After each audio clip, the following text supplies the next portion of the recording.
what no one can take away from you is your personal story. And so it's striking a balance between weaving your personal story throughout your professional materials to show the human side of you, who you are. Hello, and welcome back to Seek the Joy podcast. Happy Seek the Joy Tuesday. Have you ever wondered what it takes to put together a solid resume and cover letter and LinkedIn profile that tells your personal story, presents the best version of who you are, all to help you land a job that will bring you joy and make you happy? Well, look no further than this week's new episode with Sarah Sax, the founder and CEO of Right for the Job, because from format to having a headshot to keywords to really how to put everything together, Sarah and I break it down in this week's episode. And I am so happy that she came on the podcast because I know firsthand how hard it is to figure out what your materials should look like, how much of your personal story you should really weave into your materials. And Sarah is so good at this. She has this really incredible ability to hone in on who you are and your message, and I could go on and on and on about her, but I will leave that for the actual episode.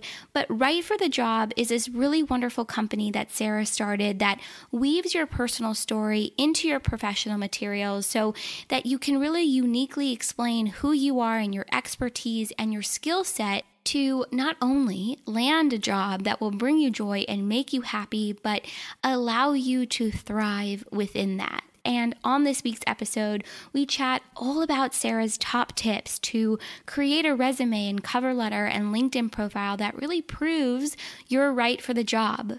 We also talk about her love of storytelling and how that led her to starting her company, why we really need to start weaving our personal stories and our personal brand into our professional materials. We also have a really wonderful conversation about balance and the side effects of being happy in your career. We talk about the magic of the power pose and how smiling, consciously smiling throughout your day is a total game changer. We also talk about Sarah's favorite quotes and the impact that Thrive Global has had on her life, and so much more. So Sarah and I first connected, I think it must have been back in February, and we realized just how much we had in common right away, and she has just become such a wonderful friend and somebody who I really value in my life. And over the last 6 months, I guess it's been 6 months, Sarah. Can you believe we've known each other for 6 months? It feels like a hell of a lot longer, but we just had such a wonderful conversation, and there are moments in it where I was cracking up when I was editing, and I'm just really looking forward to you guys hearing this week's episode. Before we dive in, I have to share the iTunes review of the week, and this week it comes from Melody12245, and it says, Tear Jerker Episodes. If you're looking for encouragement, for a spark of light, for that feeling in your heart that makes you want to get up and dance, this is the podcast for you. Every episode highlights key ways to continue seeking the joy in your life. Thank you, Sydney, for owning your truth and for sharing these amazing stories. Melody, thank you so much for taking a couple of seconds to rate and review Seek the Joy podcast on Apple iTunes. If you've been enjoying this podcast, if an episode or a guest has inspired you in some way, if you want to just show some love and support for the podcast or for me, I would be so grateful. Just make sure to send a screenshot of your review to Sydney at seekthejoypodcast.com. I will send you my guide for infusing more joy into your life, as well as some Seek the Joy podcast stickers. All right, guys, that's it. As always, to learn more about this week's episode, head on over to the show notes section of our website, seekthejoypodcast.com/show-notes. There you can find out where you can connect with Sarah and Right for the Job. She also hosts competitive edge workshops in the New York City area. So if that's something you'd be interested in, definitely connect with her about that as well. And without further ado, here is my conversation with Sarah.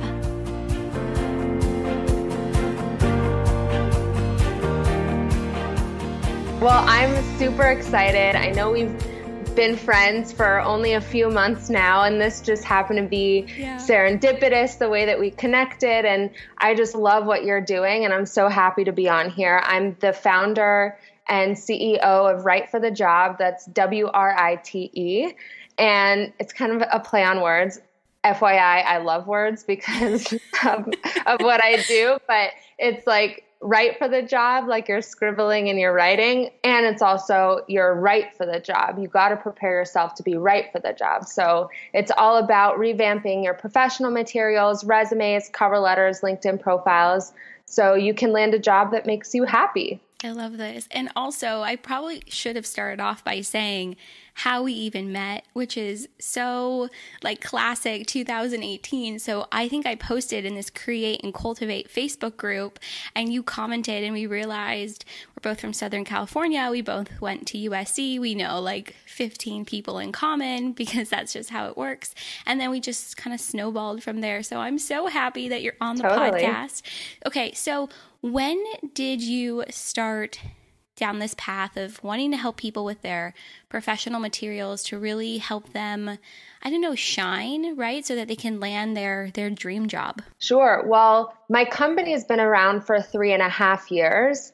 However, this has been something that I've enjoyed doing for a long time. My background is actually in broadcast journalism. I was studying to be a broadcast journalist for 10 years in high school and in college. That's what I got my degree in. And one of my biggest passions is storytelling. Everyone needs to be able to tell their own story because that is what makes you truly unique. And Write for the Job really came about right after I graduated college. I was looking at some of my friends' professional materials. They wanted me to just skim it over because I'm a grammar freak and I like doing this stuff anyway. And my friends are really impressive people. My friends have accomplished so many things. They volunteer. They're smart, ambitious, amazing people. And some of the resumes I got from my friends, I was like, this is so lackluster. This is so boring. You're so much better than this. So I'd be working with them on their professional materials. And I saw how knowing their personal story, knowing who they were, what they brought to the table, and being able to position themselves, really showcasing who they are, what they've accomplished, and the value that they bring to their future company was a way to land them a job that made them happy. And so I started this business because I realized that even people who might think that they're okay and, they know their self-worth, but maybe they don't feel confident enough to articulate it, or maybe they just don't know how. Sometimes it's hard to talk about yourself. And, I love being able to tell other people's stories. And it's not just your story, it's what you bring to the table, the value you offer. Yeah. So when someone works with you, what can they expect? What is your process really like? With each of my clients, the key is to get to know who they are. And so we'll talk about your vision for your professional materials and what your goals are for these professional materials, what types of jobs you want to apply to, or even if you're not applying for a job, how you want to present yourself and tell your personal and professional story. And then once we've had that conversation, you'll give me your existing professional materials if you have them, and we'll go line by line. And I'm going to have a ton of questions for you. I'm going to ask you what you've accomplished and the value that you've brought to your past positions, and really get a sense of some of the anecdotes that you've had from those experiences. So I'll take copious notes, and then once we've had our conversation, I'll go back, and within about a week, I'll make sure that you have your first draft of your professional materials. And then it's the tweaking process. It's making sure that it's in your own voice, in your own words, showcasing who you are and making sure that I've done an accurate job. And we'll go back and forth and we'll tweak it to your liking. And then you'll feel a lot more confident going into the job process and application process. I love this. I love what you just said about the storytelling aspect, because often, we're so much better at telling other people's stories versus telling our own stories. And so I love how you take like a snapshot of who a person is and you totally weave it in to their professional materials. And I should probably say you've helped me with mine, which was such an amazing experience, because you think you know what you're doing. You think you know how to write a resume or a cover letter or put together a LinkedIn profile until you have another pair of eyes to look at it. You know what I mean? Who can really look at who you are and your accomplishments and put it together in a different way than you would be able to do it yourself. And so what is the experience like for you being able to tell other people's stories? Because I feel like this obviously brings you a lot of joy. Totally. It brings me a lot of joy to see other people succeed and just move forward in a way that gives them confidence. There are hundreds, if not thousands of people applying for the same job, especially if you're applying through Indeed or Monster or anything like that. And they might have the same exact experiences that you've had in terms of internships or jobs. They've had the same marketing experience. They've had the same volunteer experience, maybe in pro bono type of work. But what no one can take away from you is your personal story. And so it's striking a balance between weaving your personal story throughout your professional materials to show the human side of you, who you are. I mean, companies these days don't just pick candidates in the pool of applicants just for their experience. They want to know that you're somebody that they'll be able to mesh well with in the work environment. The Bureau of Labor Statistics, the most recent study in 2015 says an average person works about 8.8 hours per day. And we all know that it's probably a lot more than that. Yeah. But that means in an average year, you're spending just over 2,000 hours per year at work. And in an average lifespan, your career is about 44 years. So that's just shy of 93,000 hours that you're spending at work. 93,000. Wow. That's a ton. Yeah. And so it not only goes to show that you need to find a job that makes you happy, because that's a heck of a lot of your life. Yeah. But employers are also looking for people that have the skill set and the personality and the vibe that's going to fit with the company while you're at work, because they also want to have a good time. They also want to be happy. And it's just a matter of marketing yourself so that you show who you are and the skills that you provide. Yeah, I love everything that you just said, because something that I have been wondering a lot for myself and also for my friends who either recently are employed or in the job market is how personal do you actually get with your materials? Because it's so fascinating coming from a law school legal background where it's like be very straightforward, cut and dry, versus maybe someone who comes from a more creative background who is more apt to tell their story in their materials. And so I agree. I really have found it is about telling your story. And if someone wants to start to weave in a little bit more of their personality and their personal story into their materials, what would be your biggest tip? Of course, everything is personalized. And so what works for one industry doesn't necessarily work for another. Yeah, so that's true. There are different areas in which you can weave your personal story throughout, and some more than others. You can have more of your story in it. But let's take it by the type of professional material. Let's first start with your resume. Resume should always have a summary at the top. And that doesn't mean a full-on paragraph. That's not what I'm talking about. Nobody wants to read a chunky paragraph on your resume. I'm the biggest advocate for bullet points throughout your whole resume. It just makes it easier to scan, and people don't spend that much time on resumes anyway. Right. That's not to say they're not important. They're very important. But going back to what I was saying about the summary at the top, you want to create a punchy summary. And it's called a summary, but I really think of it as one, maybe two sentences that are not in full sentences. It could be more punchy to talk about who you are,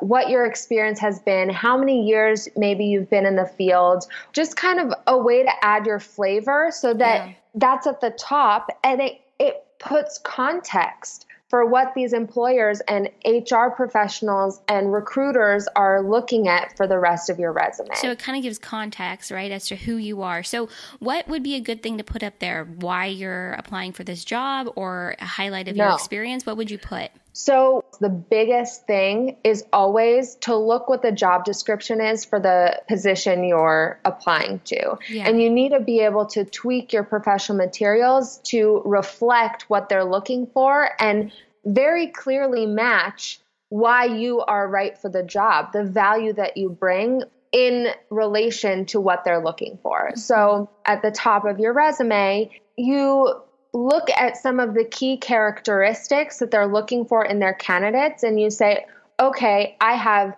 A characteristic, I have B characteristic, I have C characteristic, and I'm going to showcase those things throughout my professional materials. So here's one. This is a client of mine. I did her summary. She is a registered nurse. She's been in the field for many, many, many years. And her resume was just all over the place, frankly. And she's really, really accomplished and incredible. She didn't even have a summary before. And her summary now is compassionate, bilingual, registered nurse who delivers the highest quality of healthcare, ensuring geriatric patient safety, comfort, and well-being. Wow. It's one sentence. It's not a grammatically correct full sentence. Right. It's punchy. It gives you a sense of who this person is.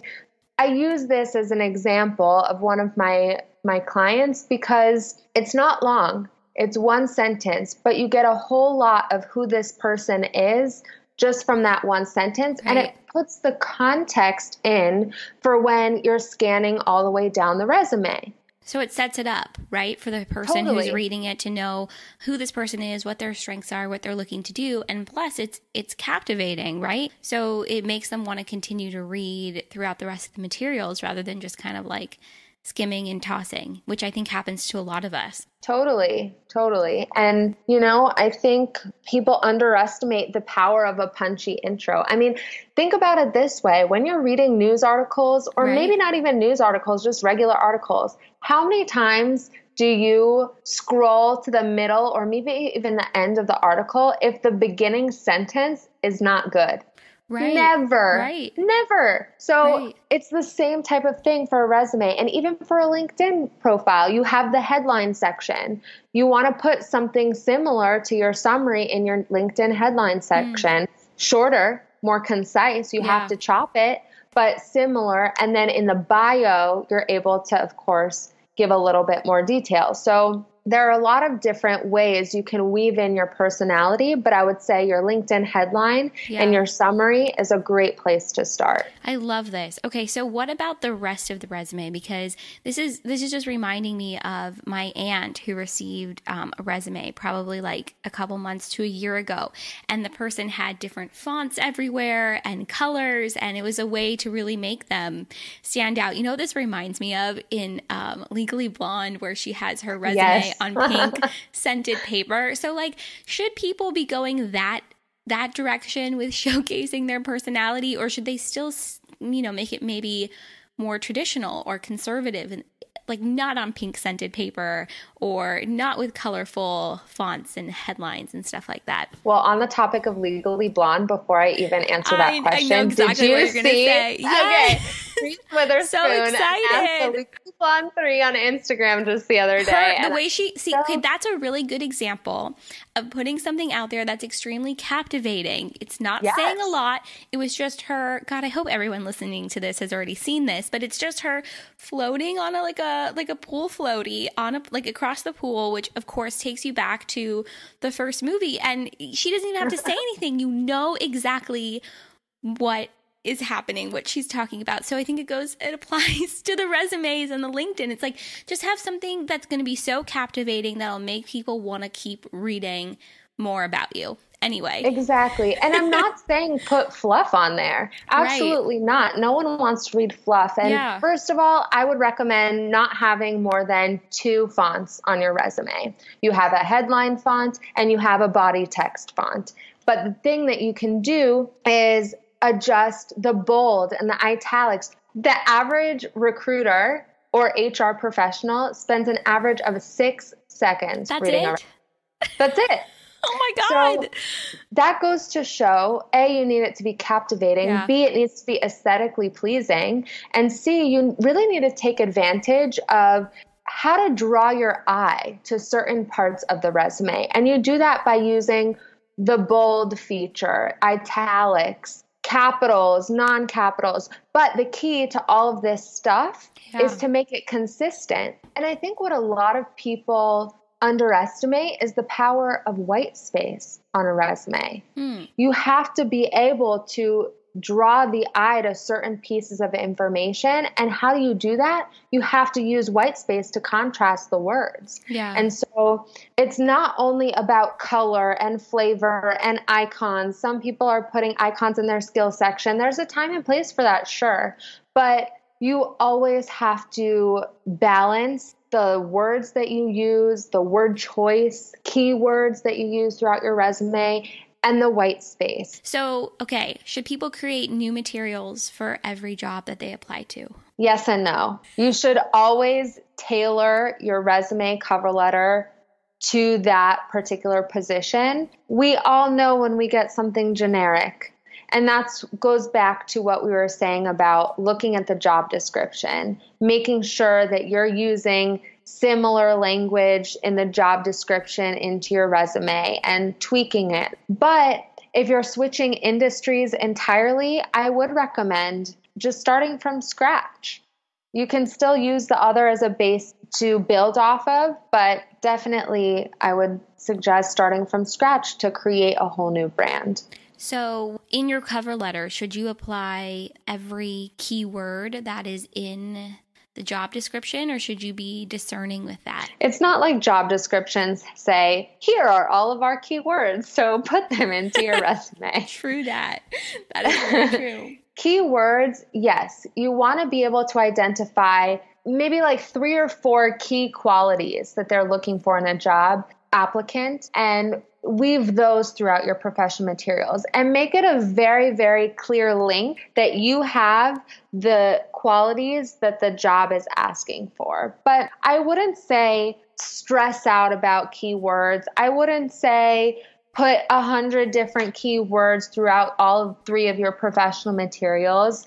Use a few, weave them throughout, and you'll be fine. And also, I'm sure, too, within the cover letters, it's about focusing on your strengths, the same way you do in your resume. So it goes back to that storytelling aspect, too, of wanting to, use your own voice. And we touched a little bit on the heading in the LinkedIn profile. Are there some non-negotiables that every LinkedIn profile should have? A headshot with good lighting where we can see your face.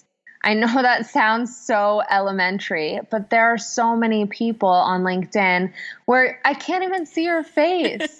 Another key thing, a bio. This doesn't necessarily have to be a traditional bio that you create for yourself, but this is a key part of the LinkedIn profile where you get to sell yourself in your own words and really create context for who you are, the value that you bring, and the problems that you can solve for your future employers. It doesn't need to be long. It could be 2 paragraphs, a couple sentences kind of broken up, but that's really a critical way that you can sell yourself. And the third thing, of course, there are many others, but the third thing that I think is really important is having media on your profile, on your LinkedIn profile. So let's say you have a personal website, stick it on there.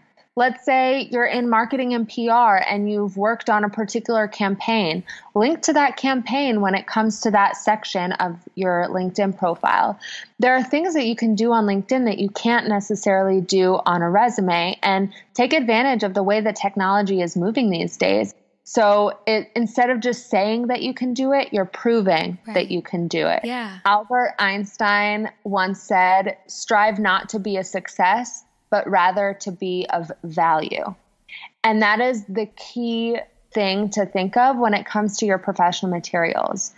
Right for the job, yes, tackles your personal story, talks about your experience, but we're not just saying what you've done. We're saying, here's who you are, this is your value, and here's what you can add to your future company. It's not about what you've accomplished. It's what you bring to the table. And you always have to remember that when it comes to every single bullet point on your resume, when it comes to every piece of media that you add to your LinkedIn profile, and especially when it comes to your cover letter, when you're showing examples of what you've accomplished. No one cares what you accomplished. It's what you do with that accomplishment. What did it bring? What results did you create? And how can you replicate that again for a future company? Mic drop. Honestly, I love that. I love that because it's really about who you are as a person and the value that you can bring to the table. What I'm about to ask you reminds me a lot of something we were talking about the other day, which is there's always a way to pivot or transition or to explain your skill sets in a way that go hand in hand, that mesh with what's being asked in the job description. So let's say there's someone out there listening to this who's in that position. What would be your advice to them, or what would you do, working with them? Sure. Well, first of all, I would say that the majority of my clients are people in their 40s and 50s who have been in the same type of position for a really long time. And they're realizing that life is short and they want to do something different. They want to make a change. They want to switch industries. They want to do something that makes them happy. And so the key is to find the skills that you've built from your past experience that are applicable in the future industry. There are so many skills that work from one industry to another and just cross-pollinate. If I'm using that. Yeah, they're transferable, right? Transferable, I mean, you can use, yes. exactly. It's like just because it applied in one area or one particular career, it can totally apply in another. Absolutely. And that goes back to what we were talking about earlier about checking the job description and seeing multiple jobs that you would be interested in a particular field, even if it's a total switch in industry, and look at what the qualities are in that applicant that they're looking for and say, okay, let's take a look at what the skills that I've built on in my past experience.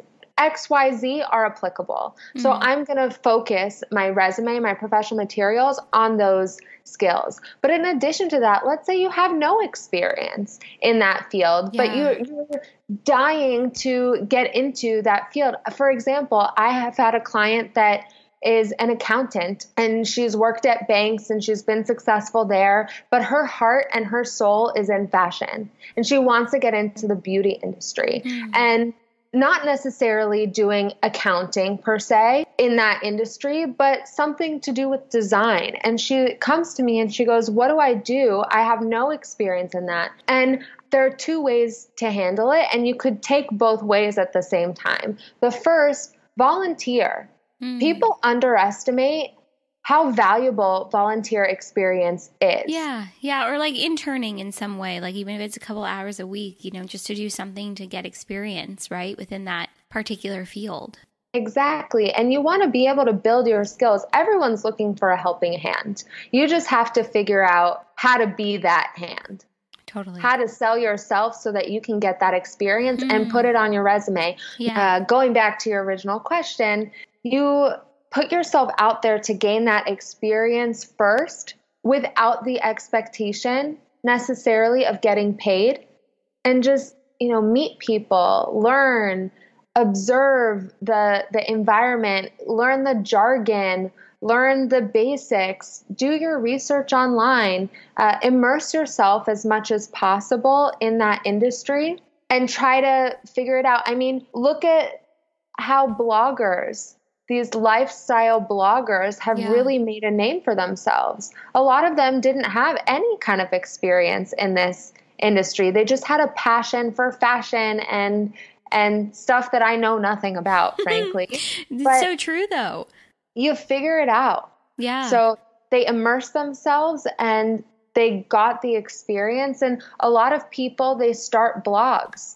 Take you for an example. You're the exact. I was just thinking I'm a really good example. Like, your story is inspiring. You just had a passion for wellness and balance and doing something good for yourself, and you created this podcast and you made it personal. And I just love you so much. And I love what you so do and sweet.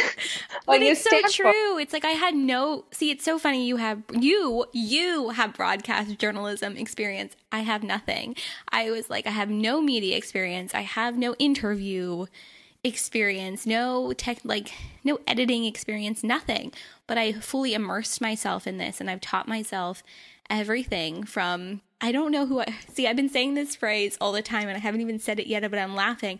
But I've taught myself everything from soup to nuts. And I hope my dad is listening to this and laughing. I don't know where we heard that phrase, but I've been saying it now nonstop. But it's true.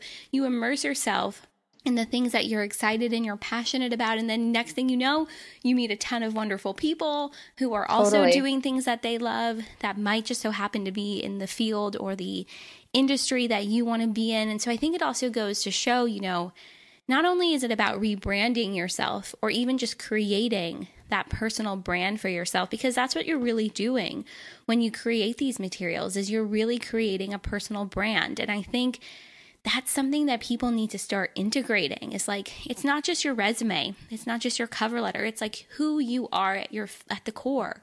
And you want to showcase that and share that story. And the more that we do that and we make things personal, I think, I don't know, you start to stand out more, and it's less like a carbon copy of what everybody else is doing. Absolutely. And I have to say, just yesterday or the day before in that Create and Cultivate group that we're part of, there was somebody who posted a question about how she feels like she has so many interests and she's done so many different things, and it's hard for her to brand herself because she's lucky that there are so many things that interest her and excite her. Well, the thing is, pick one or two right now. Create your professional and personal brand for right now. Everyone is always evolving. You can always shift. So for people like that, I would just recommend, think about what drives you the most right now and create your cohesive story throughout your professional materials for now. Yeah. And know that in a year, 5 years, it might be different, and that's totally okay. People want to see growth. Yeah. And it also reminds me what you were talking about with your personal story that inspires me, frankly. My favorite quote of all time. Yeah. And I don't even know who said it. I just heard it, and I have this quote You note. have to share it. Yeah. I have this quotes list on my notes in my phone. The quote is, "Never put the key to your happiness in someone else's pocket." I wish people could see me right now. I'm like, yes, I love that quote, because really you can't give that power away. Right. You have to be the one that unlocks that for yourself. And that brings me back to a quote that is on your website. You basically have this theory that if more people had jobs that made them happy, the world would be a kinder and friendlier place, and everyone would be in a better mood, and we'd communicate with each other nicely and in a better way, and there would just be overall happiness. And so it goes to that quote that you just shared, which is really like, if you figure out what makes you happy and what you're passionate about and how that can translate into a career that you really love, it unlocks so much within you, and it allows you to grow and meet new people and have different experiences. And again, it goes back to what you were saying. It's like you're giving yourself that power as opposed to giving it away to somebody else, because I can literally name in this moment 10 people in my life who are in careers that they absolutely hate, but they feel like they don't have a choice, or they feel like they don't know how to pivot or transition, into something else that would really make them happy. And so if you can do exactly what you've been saying, which is to brand yourself and really, figure out those interests that you love, and start with 2 and know that you can grow and evolve and change.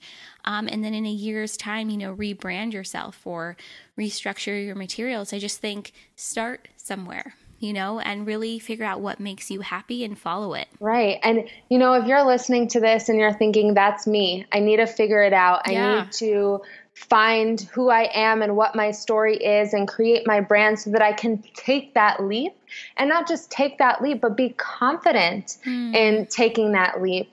Then please, please, please email me. I'm always happy to chat. We can set up 10 minutes to talk on the phone and just, talk about your vision for what you want.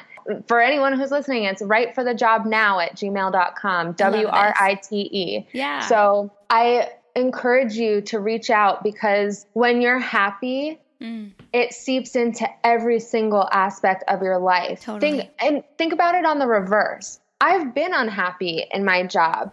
Not because I don't love my job. I love my job, but everyone has their down days. Totally. And when I have those days, the negativity seeps into my personal relationships. I'm way less friendly to my family and to my friends when I talk to them. I'm definitely snappy.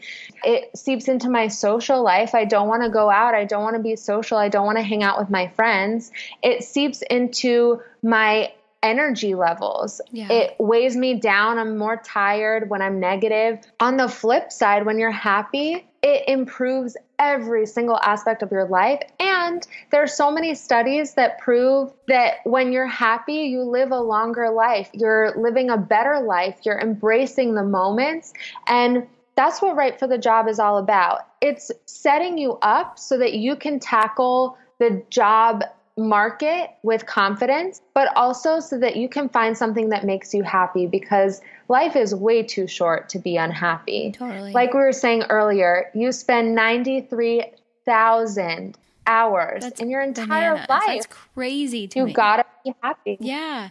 And so for you, what are some things that make you really happy aside from obviously doing this and your job? And what are some things that really make you happy? Oh, I love that question. There are so many things. Everything from, like, I just took a trip to Seattle and Victoria, British Columbia, and I was at Bouchard Gardens, and whoever has not been there and is looking for a place to go, it is absolutely stunning. And the flowers there, I promise you I'll answer your question, but the flowers there are just so vivid and colorful and big and beautiful, and something like that, where I'm living in New York City, and as amazing as it is, and I'm so grateful to be able to survive in this crazy nutso place. Yeah. Being in nature and seeing flowers and colors, and I'm a very visual person, just sunshine and skies, and there's this amazing feeling of when you wear socks to bed and then you take them off under the covers. That's an amazing feeling. That makes me happy. I mean, spending time with people who fuel your soul. Yeah.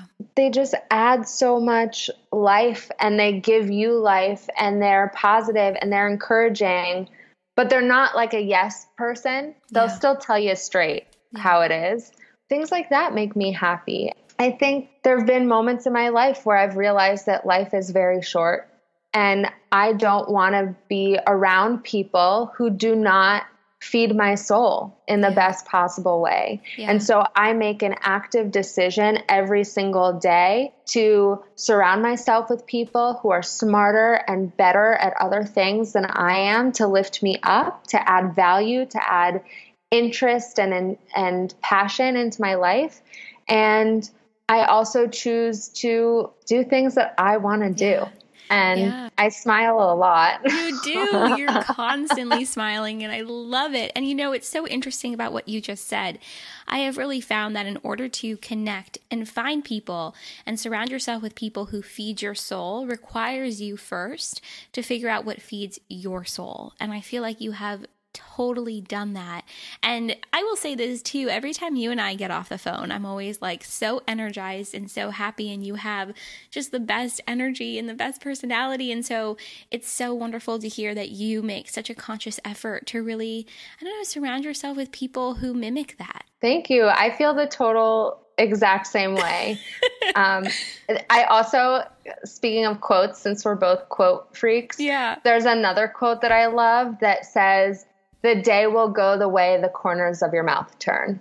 And it also reminds me of something that I've heard that I don't know if it's scientifically proven or not, but if you're in a bad mood and you smile, even if it's a fake smile, you just like smile, it creates the endorphins, whatever, and then you get happier. Yeah. Well, if you choose to smile that day, your day is going to be better than it was if you didn't. I will say this, like I've had days where it's just a real crappy day, but I force myself to stare in the mirror and smile. And this comes from like years of being in therapy and like my therapist telling me to do that. But it helps. It just like lifts you up, because if you're walking around with a frown, right, and you're upset and everything is just garbage that day, it's like you're going to project that. And so if you can switch it up for yourself in that moment and literally just take a couple of seconds, maybe 15, to smile consciously, I think it does have that sort of endorphin effect. 100%. I totally agree. I love that you do that in the mirror. I have to say, because I live in New York City and there are like millions of people on the sidewalk all the time, sometimes I feel like I'm invisible when I'm totally not. Everyone sees you on the street. Totally. But when I'm having one of those bad days, I do sometimes, I'm like walking from the subway back to my office or something, I'll just walk in with a huge smile on my face, not looking at anyone in particular, but thinking in my head, okay, I got to get my endorphins going. I need to get in a better mood. I need to, it's okay to feel what you're feeling, but it's another thing to wallow there. And 100%. So sometimes if you'll see me just smiling on the street, it might not be because I'm happy. It's because I want to get happy. Right. But it's about having that awareness for yourself and knowing you need to switch it up and change it. Another great tip that was given to me a couple of years ago was, if you want to raise your energy level, right, for a call or a meeting or just in life, you jump around. Like you jump up and down, and I wish people could see me, but it's like raise the roof with your hands, and you do it for like 30 seconds, and you tell yourself like, it's going to be a great day. It's going to be a great call. Like I sound like a nut job, but it really helps. It totally just switches the energy up for yourself. So if you're at home and you're listening to this and you want 2 good tips, really, honestly, for switching up your mood and your energy and taking yourself out of that space, smile. Consciously smile, and then just jump up and down and raise the roof, because it really, really helps. I promise. I believe it. I've also heard that if, let's say you're going into a job interview and you want to kind of like get the jitters out, you go into the bathroom and strike a power pose, whatever that power pose will be, and hold it for 15, 20 seconds.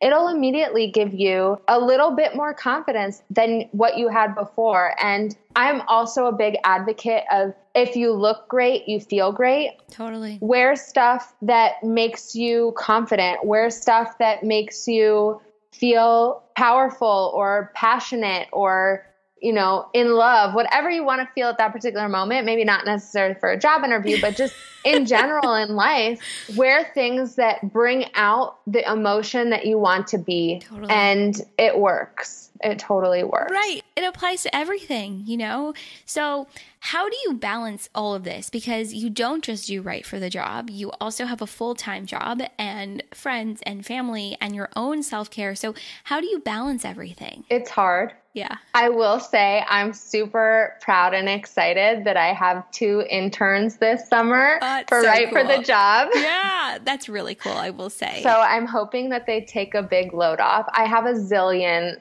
things that I want to do with Right for the Job, and it's just finding time, like you said. Yeah. People say it all the time, but it's so true. Prioritizing. There were periods of time, months at a time, where I was prioritizing Right for the Job to get certain things done, and I stopped hanging out with friends as much. And I would come home from my full-time job that I absolutely love and I'm grateful for and I'm passionate about. Yeah. And I'd come home and I'd sit on my couch and I'd open my computer and I'd start working on the website for Right for the Job. I'd be adding a new blog post for tips of certain things. And balancing is totally hard.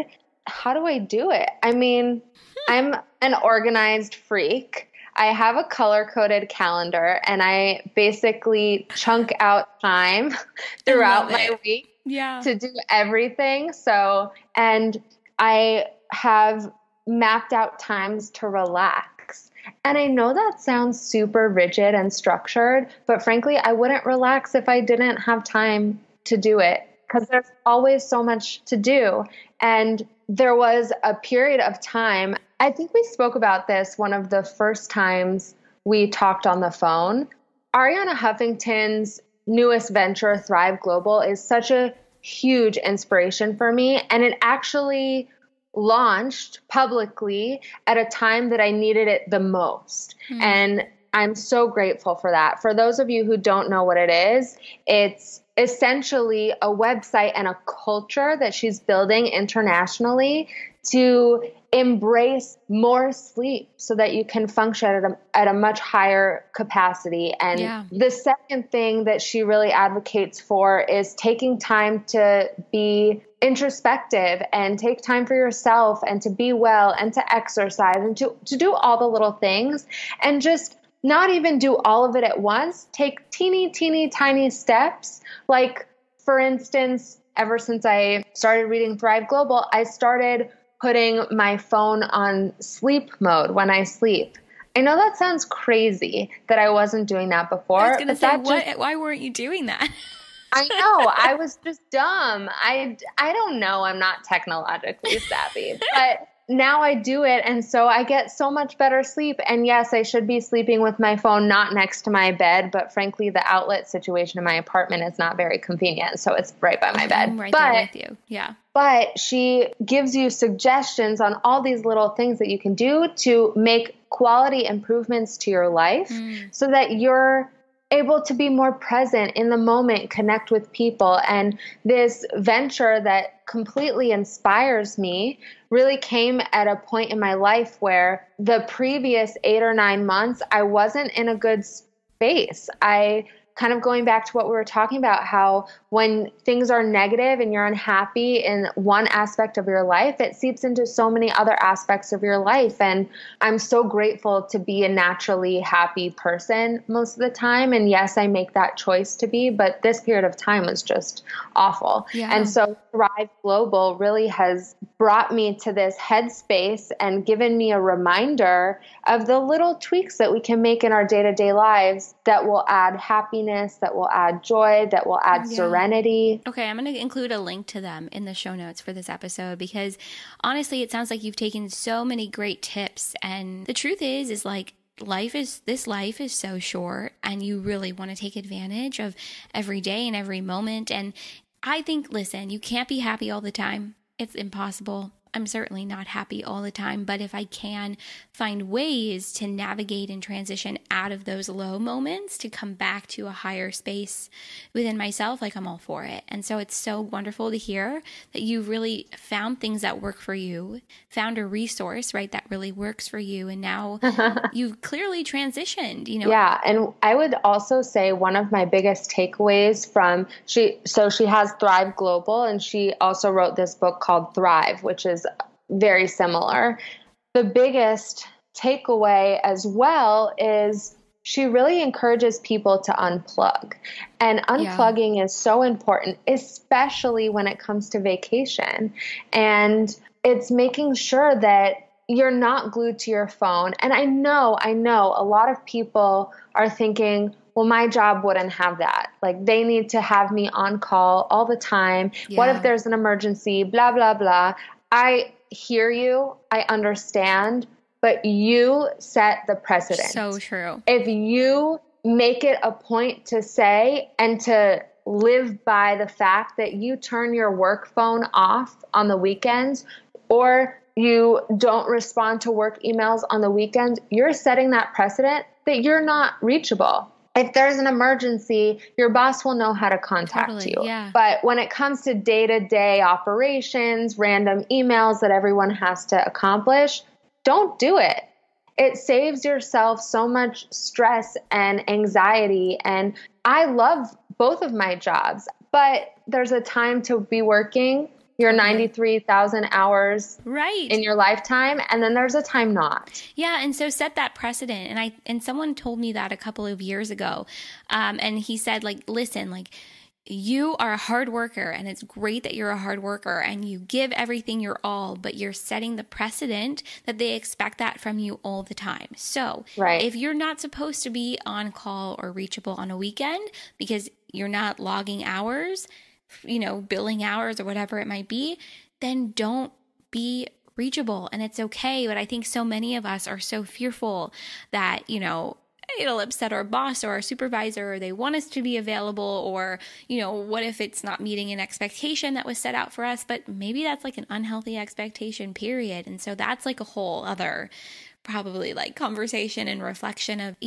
what that really means for you and if you need to transition out of that. But I love what you just said. It's like, set those boundaries for yourself. Yeah. I mean, one of Thrive Global's goals is to integrate more of this culture of turning off your phone, having the separation, more sleep, all of that into Fortune 500 companies across the world, and really any company, so that there's better work-life balance and more time to be who you are and to add to your personal life, because that's so important. Amen, sister. I love this. So, Sarah, what would you say is your biggest dream? I think my biggest dream is for every step of the way in my life to make sure that I feel fulfilled and that I'm happy, because I know that happiness is contagious. And that's what my company is all about, right? For the job, landing a job that makes you happy, because it seeps into every single aspect of your life. And my biggest dream is just to make sure that if I'm happy, other people can find their happiness or get in touch with that part of themselves that brings joy. And the world could really use more of that these days. With everything going on internationally, the divisiveness that's happening in our country right now on a whole host of issues. And we have to be happy. It sounds so simple and cheesy and dumb, but it's true. It's so true. It's so true. I love that. That's beautiful.